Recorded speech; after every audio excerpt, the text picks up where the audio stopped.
Et j'ai dit, bon Seigneur, je me soumets, je m'y mets. Oh, en allant louer à Valras, à la plage, quittant la Suisse partout, l'ennemi ne voulait pas que je le fasse. Je suis allée dans les églises évangéliques, j'ai pris les débillards. J'ai dit, je ne donne pas pour Paris, donnez-moi. On me voyait avec mon gilet, et on disait, mais elle vient d'où? Et j'ai tout donné en un jour, que j'en manquais après. Et la fille Gloria, que je lui ai dit, une Nigérienne, tu n'as jamais fait ça, viens, tu vas voir.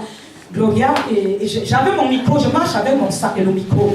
Et là, j'ai loué à la plage, les gens sont venus rester des heures, nous donner même les cadeaux, les lunettes. Allez. Je parle de la plage, attention. Je ne parle plus des RER, des métros, mais je parle là de la plage. Donc c'est pour dire, si tu mets Dieu number one dans ta vie, tu le places numéro 1, le mari ne te manquera pas. Rien de tout ne te manquera pas, parce qu'il est celui qui donne en abondance la vie, il nous donne en abondance la paix, en abondance. La paix que tu cherches derrière un homme, une femme, tu ne l'aurais pas, parce que Jésus la donne différemment. Et il te la donne définitivement et en abondance. Et ce qu'il te donne, c'est vraiment du haut. Ça veut dire cherche les choses du haut, oublie les choses du bas. Parce que tout ça passera, mais quel serait ce que tu aurais sur la terre, tu irais nu tel que tu es né, tu retourneras au royaume. Mais est-ce que tu es en train donc de construire ta maison éternelle? Puisque je vous ai envoyé aller sur le site avant que le livre ne sorte, pour en bénéficier, pour témoigner ce que Dieu fait pour que le ministère de Dieu monte, parce que nous servons un même Père. Je ne peux pas ne pas soutenir le pasteur, parce que Dieu me demandera les comptes. Est-ce que tu es allé soutenir l'œuvre de l'autre? Même si je suis sollicité partout, ne dites jamais, je n'y vais pas passer les Camerounais, les Tantans. Nous sommes des enfants d'un même Père, d'Abraham. Donc aujourd'hui, je dis, tu peux appeler prophétesse, prie pour moi, ceci, cela, mais plie-toi dans la loi. Amen. Alléluia. Amen. Oh, il m'a aimé, le roi des rois. Oh, il est Jésus, le Saint des saints.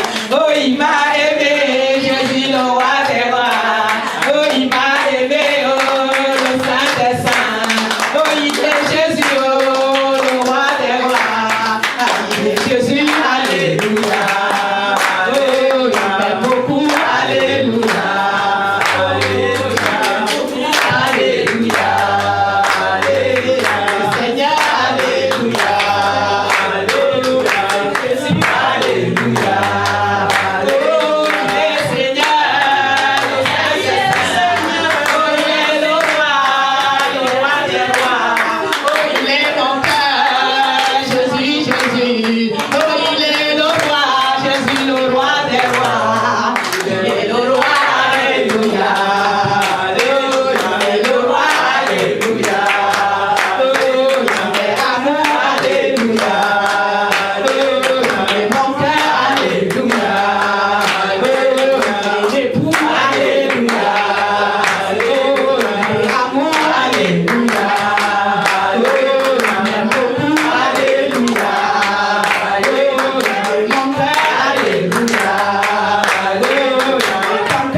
Jésus, merci.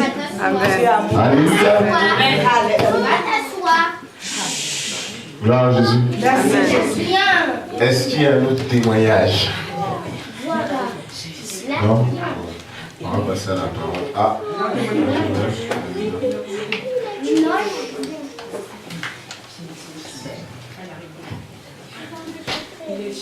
Un petit, c'est pas trop long. Hein? C'est bon.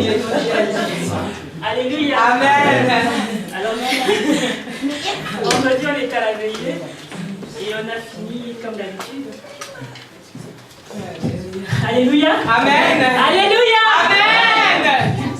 Donc, vendredi, on était à la veillée, on a fini comme d'habitude. D'habitude, on me dépose directement au boulot.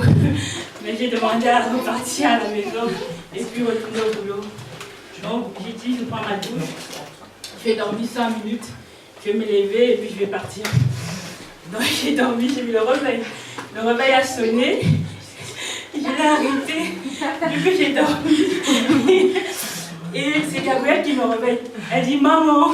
Alors que d'habitude, le samedi à 7h, elle se réveille à 11h. Et bizarrement, à 8h, elle me dit maman. Je dis mais je suis encore ici. Et là, c'est maman. Et moi, je commence à courir. Je dis bon, je suis en retard. Et voilà, en plus, c'était censé être mon dernier jour. Donc, je devais être à l'heure. Jamais j'arrive en retard. Mais là, je suis en retard. Donc, pour vous dire que Gabrielle ne se réveille jamais à cette heure-là. C'est elle qui m'a réveillée. Donc Dieu agit. Parce que je ne serais pas allée travailler. C'était pour vous dire que Dieu agit. Il est fidèle. Il est fidèle. Merci Jésus. Il est fidèle jusqu'à la fin. Alléluia. Amen. On va prier pour la parole. Seigneur, notre Dieu, nous te bénissons, nous te rendons toute la grâce, tout l'honneur te revient, mon Dieu, mon roi.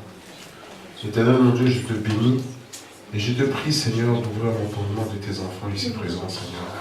Ouvre nos entendements, Seigneur, afin que nous puissions recevoir ta parole.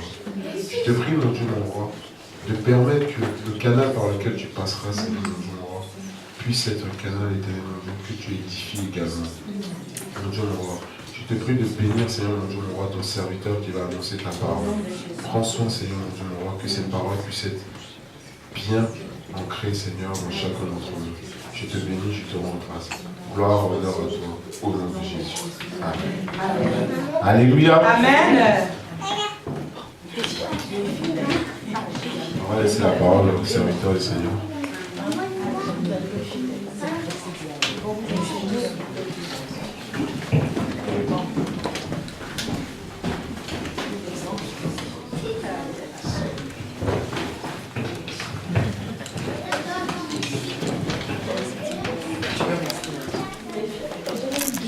Alléluia. Amen.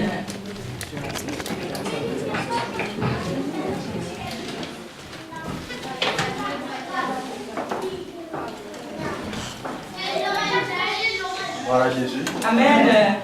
Alors on va s'incliner dans la prière. Seigneur, je veux te bénir, je veux te rendre toute la gloire. Ta parole nous dit que ta foi vient de ce que nous entendons. Et ce que nous entendons nous vient de ta parole. Seigneur, nous voulons t'écouter.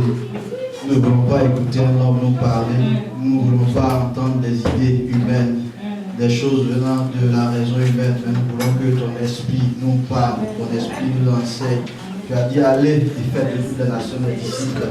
Baptisez-leur au nom du Père, du Fils et du Saint-Esprit. Enseigne-leur à observer tout ce que je vous ai prescrit. Voici, je suis avec vous jusqu'à la fin du monde. Viens nous enseigner ta parole, viens nous donner des principes, afin que nous soyons tels que toi tu es, au nom de Jésus. Amen. Je bénis le Seigneur. Je suis très heureux d'être avec vous ce matin. Alors, j'ai voulu qu'on parle d'un thème. J'ai voulu qu'on parle d'un thème assez spécial, mais qui est aussi d'actualité dans notre société aujourd'hui. Pour cela, je vais vous inviter à prendre vos Bibles dans le livre de Lévitique.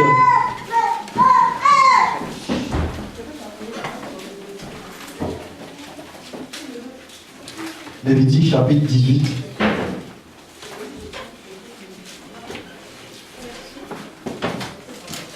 Et je bénis le Seigneur aussi pour le témoignage de sa servante, de la prophétesse, qui nous exhorte à fuir le péché, à nous éloigner de tout ce qui ne plaît pas au cœur du Seigneur, parce que le péché est un véritable blocage.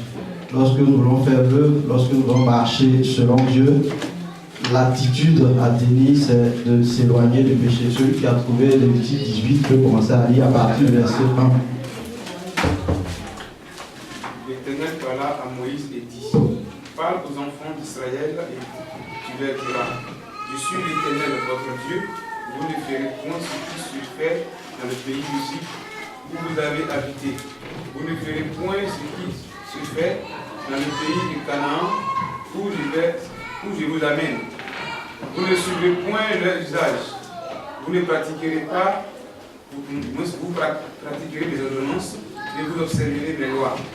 Vous les suivez, je suis l'Éternel votre Dieu. Vous observerez mes lois et mes commandements.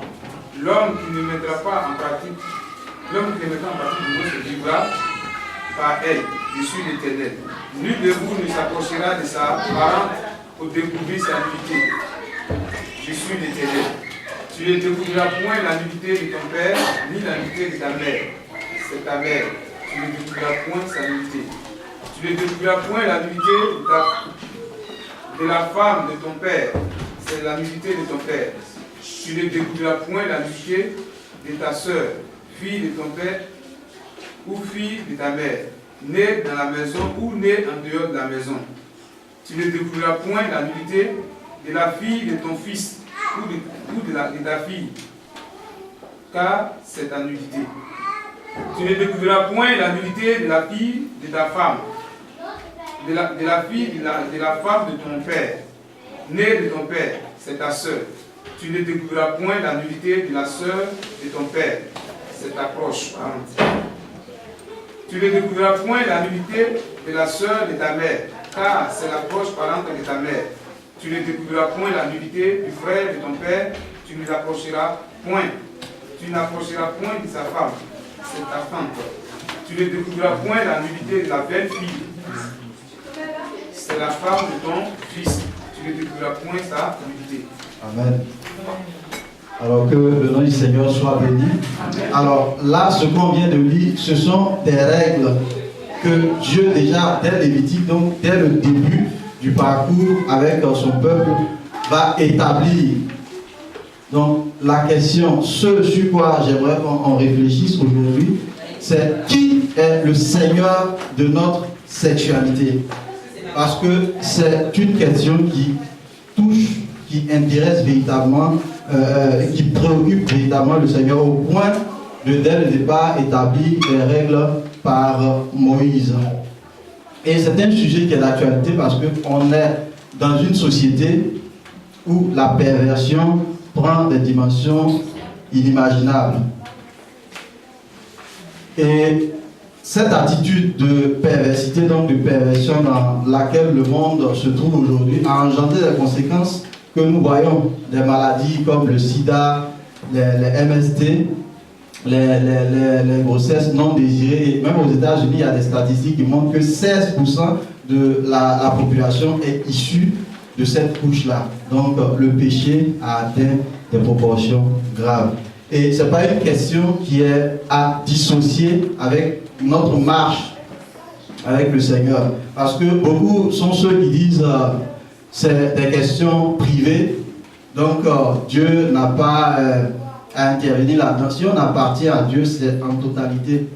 Ta vie spirituelle n'est pas dissociable de ta vie sexuelle. Qu'est-ce que tu fais réellement de ta sexualité? Comment tu la vis? Est-ce que tu la vis en fonction du monde ou est-ce que tu la vis selon les principes de Dieu? Et j'aimerais qu'on lise un passage dans l'île de 1 Corinthiens, chapitre 10, le verset 1 à 9, pour voir les conséquences qu'une sexualité mal orientée pourrait engendrer, n'est-ce pas, dans notre relation avec Dieu, pourrait susciter comme réaction aussi de la part de notre Dieu. 1 Corinthiens chapitre 10, le verset 1 à 9. Chapitre 10, 1 à 9.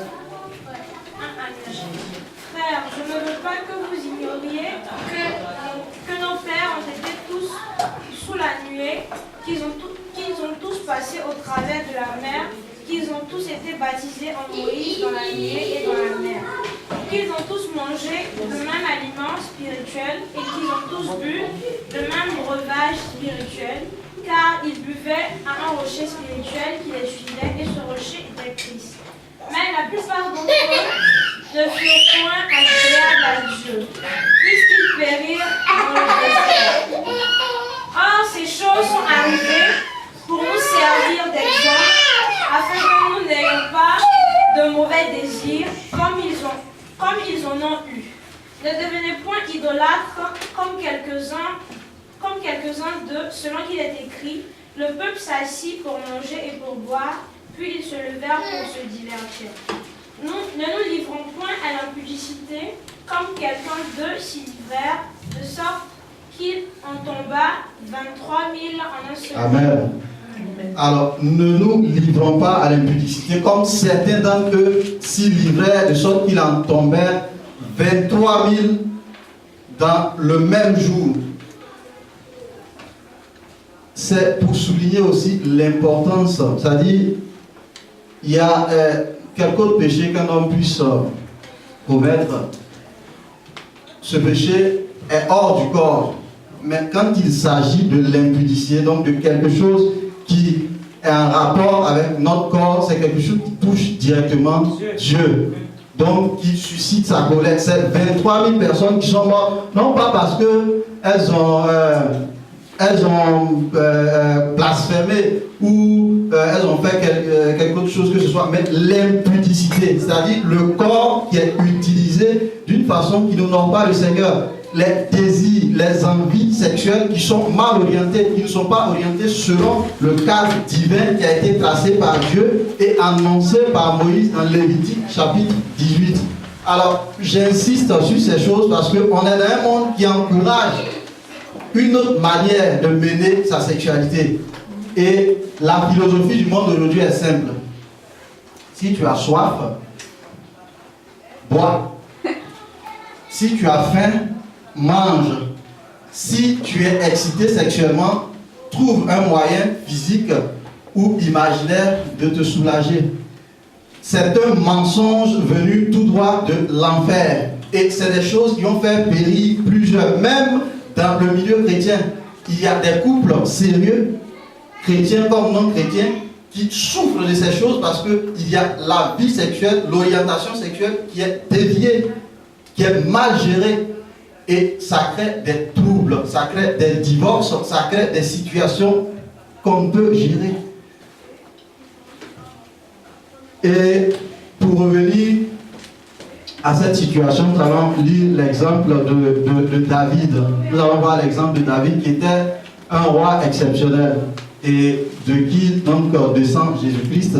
Et nous connaissons, nous avons vu avec quelle puissance Dieu a utilisé David. Mais David va faire quelque chose qui ne va pas plaire à Dieu. Il va faire quelque chose qui ne va pas plaire au Seigneur. Ensuite, par rapport à Bathsheba, qui est, disons, la mère de Salomon aujourd'hui. David, il était sorti un jour comme ça, il s'est mis au balcon, il a vu Bathsheba qui prenait sa douche. Voilà. Et là, il a convoité. Il s'est mis à la convoiter, il a mûri toute une série de choses dans son esprit. Là encore, c'est un autre débat, c'est une autre question, mais on va passer dessus. Il a nourri des choses dans son esprit et il a commencé à créer des plans. Parce que Bathsheba, son mari, c'était Uri, qui était un de ses guerriers, de ses généraux, déjà avec qui il a combattu. Donc, quelqu'un que David aimait.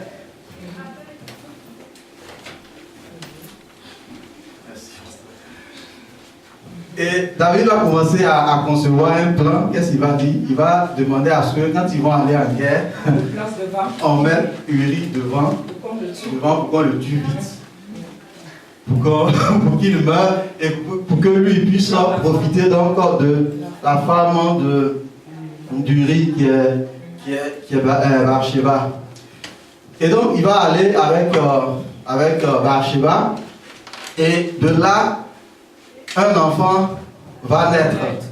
Il y a un premier fils qui va naître, c'est pas Salomon d'abord. Il y a un enfant qui va naître et cet enfant-là mourra. Mourra pourquoi? À cause du péché de David. C'est pour dire que en fait l'impudicité, le péché sexuel, Dieu frappe ça de façon automatique. C'est-à-dire quand c'est des choses avec lesquelles il ne faut pas s'amuser. Tu peux faire, je sais pas moi, quelque chose d'autre, mais le péché sexuel, dans l'environnement dans lequel on est, dans l'action dans laquelle on se trouve, la façon dont on est en train de servir le Seigneur, si on plaisante avec cela, Dieu frappe automatiquement. Et c'est un bébé, on pourrait dire, un enfant, qu'est-ce qu'il a à voir? Mais Dieu frappe et l'enfant est mort. Et on a vu comment David s'est lamenté. Ce qui est exceptionnel avec David, c'est quelqu'un qui, en tout cas, s'il vient, il a une façon, une relation avec Dieu. Voilà, il sait, comme là, voilà, il sait toucher le cœur de Dieu, il sait comment faire, il s'est roulé par terre, il a fait tout ce qu'il fallait faire, il a mis des sacs sur lui, il a pleuré, il s'est repenti et Dieu donc va passer la main dessus et Dieu va lui donner grâce pour qu'il ait Salomon. Alors, Dieu lui a pardonné. Dieu pardonne le péché. Dieu est bon. Et ce n'est pas faux. C'est la vérité. Quand on dit que Dieu est bon, Dieu est vraiment bon. Dieu va lui pardonner, mais il y a des conséquences. Il y a des conséquences. Et j'aimerais qu'on puisse lire ce que David a subi par rapport à cette situation-là.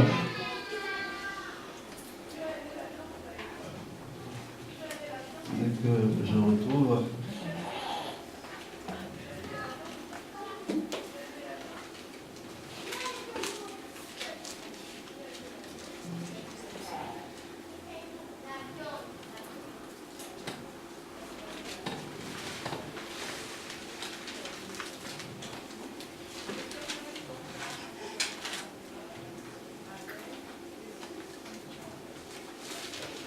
Donc on a vu que David, après il va avoir des problèmes avec le royaume, avec son règne en Israël, et ses enfants vont lui causer beaucoup de soucis, jusqu'à même certains de ses enfants vont aller coucher avec lui-même, voilà, ses soeurs. Il va avoir des troubles au niveau sexuel qui... On ne peut pas imaginer que cela puisse sortir de la cour du roi. Ce n'est pas parce que Dieu n'est pas puissant, mais le péché que tu as commis ouvre des portes. L'action que David a posée va quelque part affaiblir son royaume. Et lui-même, il va fuir devant Absalom. Pendant longtemps, il va se cacher. Dieu va faire en sorte qu'il sera un peu... Il y a eu un moment de flottement où il était presque déchu, où il se cachait dans les grottes comme au temps de Saül. Parce que quoi? Parce qu'il a péché. Quand on pêche, quand on fait ce qui ne glorifie pas le Seigneur, on n'évolue pas, on n'avance pas. Même si spirituellement tu avais atteint un certain niveau, le péché te ramène à un état en bas encore. Et tu dois encore regravir les échelons, tu dois encore te battre, tu dois encore jeûner, tu dois encore prier pour arriver là où tu étais. Donc si Dieu dit de ne pas pécher, ce n'est pas parce qu'il veut nous emmerder. Ce n'est pas parce qu'il veut nous fatiguer, c'est pour nous-mêmes nous éviter des souffrances. On va prendre un cas très simple, le peuple d'Israël, la sortie d'Égypte. Quand on analyse, on établit le parcours d'Égypte à Canaan, c'est un parcours qu'ils devaient faire en premier temps. Ils ont fait le parcours en 40 ans. Voilà, ils ont fait le parcours en 40 ans, alors que ce n'était pas une distance aussi longue. C'était peut-être maximum, peut-être ils auraient fait 40 jours, ou même moins. Mais pourquoi le peuple d'Israël a mis tout ce temps? C'est le péché. C'est le péché. C'est pourquoi quand on lit même le livre de Corinthiens, là, le chapitre 10, à partir du premier verset, Paul commence à attirer notre attention. Il a dit, ces choses sont arrivées afin de nous servir d'exemple. Nous, la génération d'aujourd'hui, pour ne pas qu'on vive comme eux. Eux, ils étaient sous la nuée. Ils ont vu des choses incroyables. C'est pourquoi quand certains demandent des miracles et ils disent que c'est à cause de ça qu'ils ne croient pas, c'est faux. Même si tu vois des miracles et que ton cœur endurcit, tu ne croiras pas. C'est déjà un miracle, la conversion, c'est-à-dire l'attitude du cœur qui se tourne, qui se détourne du monde pour adorer Dieu. Il n'y a pas de plus grand miracle que cela. Le cœur qui change et qui commence à aimer des choses de Dieu, des choses qui plaisent au cœur de Dieu et à se détourner du monde. Je pense pour ma part que c'est le plus grand miracle que le Christ a pu accomplir durant toute son existence sur cette terre. Donc ne restons pas en train de nous distraire. Même si vous voyez un pied pousser, Dieu peut le faire. Dieu n'est pas limité. Mais il y en a qui ont vu ça et qui ont péri dans le désert. Il en tombait 23 000. ils avaient faim. Dieu a fait descendre le pain du ciel. La journée, ils avaient la nuée. La nuit, ils avaient la colonne de feu. Ils buvaient à un rocher. Un rocher duquel sortait l'eau. C'était des choses extraordinaires. Ils étaient devant la mer et Dieu a divisé la mer. Ils sont passés. Mais ce n'est pas les mêmes qui à un moment donné ont demandé à Moïse, mais où tu nous as envoyés là? Où est-ce que tu nous as entraînés? On était mieux en Égypte. Là-bas au moins, on était en esclavage, mais on mangeait. On était bien, on avait la bonne vie. Parce qu'à un moment donné, ils étaient fatigués de la manne. Et veillons sur nos cœurs. Veillons sur nos cœurs. Que ce que Dieu fait de bien ne soit pas quelque chose de banal. Au point où on est tellement habitué à voir cela qu'on ne considère plus cela comme un bienfait. Mais on attend quelque chose d'autre. Prenons le temps pour louer Dieu pour ce qu'il fait chaque jour dans nos vies. Et veillons à cela avec une discipline totale. Pourquoi David était un homme béni? Il a dit, je n'oublie aucun de tes bienfaits. Pourquoi quand Dieu fait le bien, automatiquement, on écarte et on cherche encore quelque chose de plus grand? Tu cherches un travail, Dieu te donne, tu dis, bon, je cherche maintenant telle autre chose. Dieu te donne et tu dis, je cherche telle autre chose. Dieu te donne et on cherche. Et ce qu'il t'a donné au départ. Et au-delà même de ce qu'il t'a accordé sur la tête, la vie éternelle que tu as en Jésus-Christ. Est-ce qu'on peut payer cela avec l'argent? Est-ce qu'on peut payer cela avec de l'or? Alors, j'aimerais qu'on souligne un autre fait en ce qui concerne ces comportements, cette déviance sexuelle, parce que les gens ont péché, ils ont fait tout ce qu'on peut imaginer, mais Dieu a commencé à tuer quand ils ont commencé donc à déshonorer leur corps. Et dans Corinthiens, on le voit, votre corps est le temple de Dieu, du Saint-Esprit. Donc, celui qui s'amuse à s'amuser avec son corps, Dieu, il le détruit. Bon, c'est pas que tu iras en enfer, mais ton corps, il sera détruit. Dieu va le détruire. Dieu va infliger des marques. Il y a des choses qui viennent sur toi, des femmes qui n'arrivent pas à accoucher. Je ne dis pas dans tous les cas, mais il y a des blocages évidents dans ta vie en ce qui concerne peut-être même la conception, le fait d'arriver à faire un enfant, même l'épanouissement dans la vie sexuelle quand tu entres en couple. Parce que si dès le départ tu as une mauvaise gestion de ton corps, de ta vie sexuelle, tu t'es habitué à des abus, à des orientations qui n'honorent pas le Seigneur, après ça a des conséquences. Dieu ne le dit pas pour nous-mêmes. Tu ne contiens pas dans un foyer. Tu es incontrôlable. Tu es comme une voiture la plus puissante qui soit, qui est lancée à 200 km/h, qui n'a pas de chauffeur. Donc vous imaginez tout ce qu'il y a devant, celui qui va tomber devant toi comme mari, comme fils ou fille, comme ami, tu les dévastes tous. Tu les dévastes tous parce que tu es un être incontrôlé et incontrôlable. Alors, quelle est l'origine de cette déviance sexuelle? D'où ça vient? Pourquoi les gens n'ont pas de paix en ce qui concerne la gestion de leur vie sexuelle? Pourquoi les gens vont toujours d'abus en abus, de désobéissance en désobéissance, de désorientation en désorientation? Je ne veux pas entrer dans les détails parce que je vois Aude qui est là, qui a 12 ans, je vois aussi Grâce qui est là. Mais pourquoi il y a cette déviance? Alors ce qu'il faut souligner, c'est qu'au départ même de ces désirs sexuels incontrôlés là, se trouve tout simplement une idolâtrie. Une idolâtrie, voilà, qui est un aspect, et Paul en parle. Alors idolâtrie, pourquoi? Pourquoi le rapport avec l'idolâtrie? L'idole, c'est quelque chose d'autre que Dieu, de formant aimé. C'est-à-dire une chose que tu aimes à un tel point que même quand il s'agit de Dieu, tu t'en fous. Ce n'est pas seulement ceux qui font des veaux d'or, qui construisent des statuettes devant lesquelles ils se prosternent. Mais l'idolâtrie, c'est cela aussi. C'est-à-dire, quand ton envie, tes envies, tes désirs, bon, si c'est dans le cadre conjugal et autres, je ne parle pas de cela. Je parle, on va en venir dans l'évolution de ce que je l'ai dit. ce qui est en dehors donc, du cadre d'expression légale de la sexualité. C'est de cela que je parle. Alors, quand on vit comme ça, quand on tient tellement nos désirs, nos envies nous tiennent tellement à cœur qu'on délaisse Dieu, qu'on est prêt à enfreindre les lois de Dieu, ça devient de l'idolâtrie. Alors, ce qu'il faut comprendre, c'est que la seule personne que nous devons aimer de tout notre cœur, pour qui nous devons tout sacrifier, c'est Dieu. Alors, quand ce principe n'est pas acquis, quand un homme en est à un point où il est prêt à se détourner des règles de vie chrétienne pour satisfaire un besoin, c'est un idolâtre. Et il y a beaucoup de chrétiens qui viennent à l'église qui sont des idolâtres. C'est-à-dire, quand s'il est question de ça seulement, je ne peux pas. C'est de l'idolâtrie. Tu aimes ton plaisir plus que Dieu. Aimant le plaisir plus que Dieu. Ce qui va les satisfaire, ce qui va les rendre heureux, ça leur tient à cœur plus que Dieu.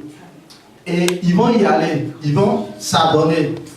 Ils vont commencer à sortir avec les filles ou les femmes pour les hommes et pour les femmes avec les hommes. Mais à un moment donné, tu vas te rendre compte que ça te satisfait pas. Voilà. Parce que ce n'est pas la solution à ton problème. Alors, ce dont un homme ou une personne normale doit avoir soif, c'est de Dieu. Et quand on va chercher des simulacres, des choses qui ressemblent à Dieu, parce que le monde te dit, vas-y, fais ça, ça va te satisfaire. Mais tu te rends compte à l'évidence que ça ne te satisfait pas. Plus tu désires, plus tu satisfais un désir, un autre désir vient derrière, et ensuite de suite, ça devient une spirale. Et ainsi, les personnes sont noyées dans cet océan de perversité, ils n'arrivent pas à s'en sortir. Souvent, quand leur conscience est au contact de certaines vérités, comme des moments comme ça où on insiste là-dessus, ils se relèvent, mais après ils sont faibles parce que ça replonge encore et ils deviennent esclaves encore de ces choses. Ce qu'il faut savoir, c'est que Dieu est capable de nous délivrer des comportements, des déviances, des orientations sexuelles qui sont pas selon sa volonté. Dieu est capable de nous discipliner, de nous régler par rapport à ça. Et il faut se soumettre donc à Dieu.